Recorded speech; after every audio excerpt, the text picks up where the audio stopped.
Hello and welcome to PMCLounge.com. In this video, we are discussing some important concepts that came out of the plan risk management process that we recently discussed.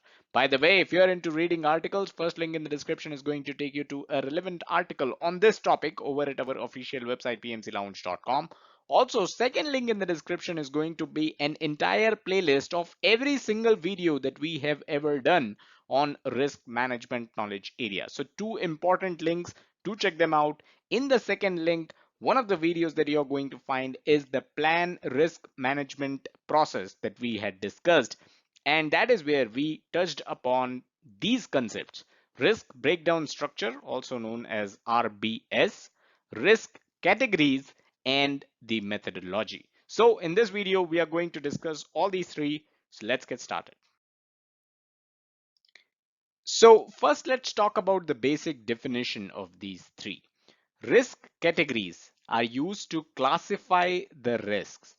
This further helps in the creation of the RBS, or the risk breakdown structure. So you're going to classify the risks into different uh, domains or different areas, and that's how you're going to create the risk breakdown structure.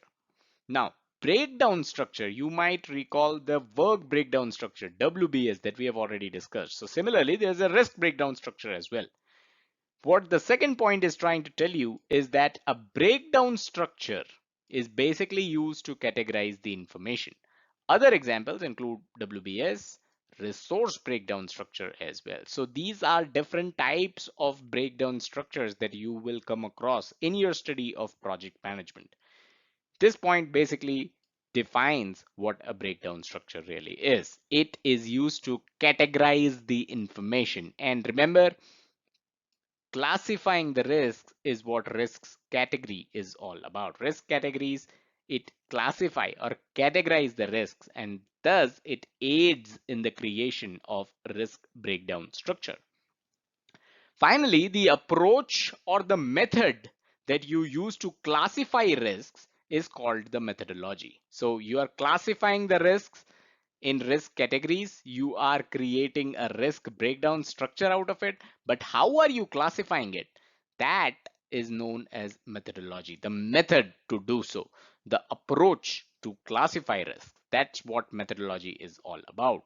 So just like risk categories, methodology is also defined in the risk management plan. Remember, I talked about the plan risk management process earlier, right? So that process, the key output of that process is a risk management plan. And risk management plan, it defines your risk categories, it defines the methodology that you are using to classify risks and create these risk categories. So I hope this slide basically clarifies what these three concepts are before we can dive deeper into these concepts.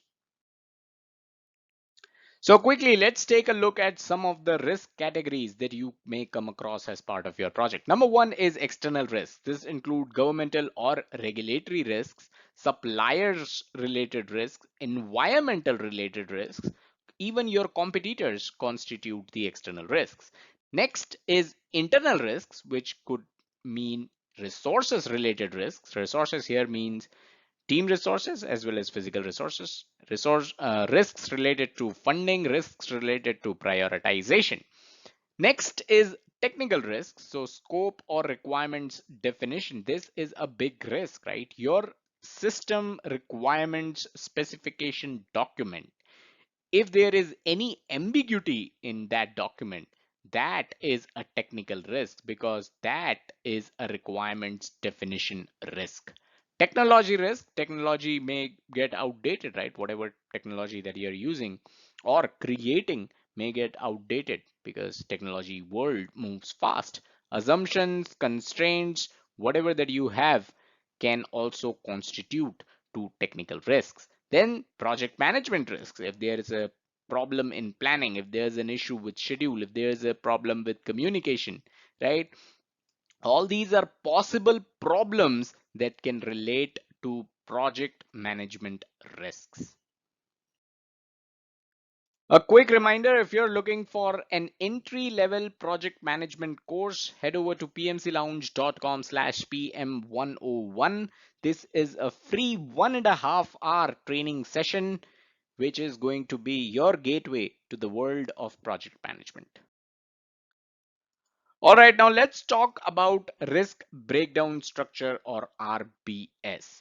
The guidelines for risk categories is defined in the risk management plan. This is something that we had discussed in one of our previous slides already.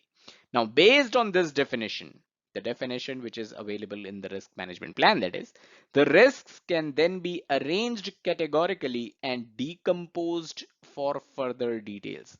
The risks can be arranged categorically and can be decomposed further to elaborate what those risks represent. Let's take a look at a sample risk breakdown structure or RBS.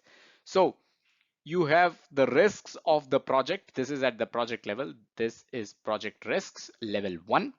Then project risks could include technical risks, internal risks, or external risks. Technical risks could be quality issues, scope definition. Internal risks could be attrition or funding. External risks could include environmental concerns or government regulations. So that is how you create a risk breakdown structure for your project. Now, all the risks that you come across as part of your project will fall in one of these categories, or you may have to create a new category for them. And that's how you create a risk breakdown structure. It gives a pictorial representation. In fact, let's take a look at some of the benefits of creating the RBS. So quickly, here's the 3 benefits of creating or using the RBS or risk breakdown structure. It categorizes the project risk, something that you would have observed in the previous slide when we discussed the RBS, a sample RBS, that is. It helps with brainstorming and discovery of risks. Now, when you show such representation of the risks of the project to the project team, they may also be able to discover some of the risks by just looking at the categories of the risk itself, right? When they look at internal risks or external risks, they may come up with the risks that they see in the project also. So it definitely helps with brainstorming, and it helps the team to think through and discover new risks on the project. Graphical representation is easier to understand, and it also makes decomposing and further detailing of the risks easier. So these are the 3 benefits of using the risk breakdown structure.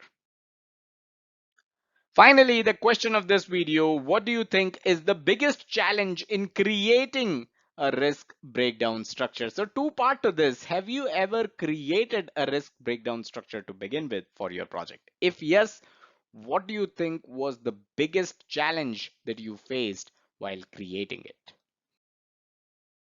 So that's all that we had in this video. Hope you got value out of it. Subscribe to the channel and hit the bell icon to stay notified whenever we upload new content. Also, don't forget to smash that like button. It helps us stay motivated and create more free content. Also, don't forget to check out the website pmclounge.com, your #1 free PMP resource. Thank you.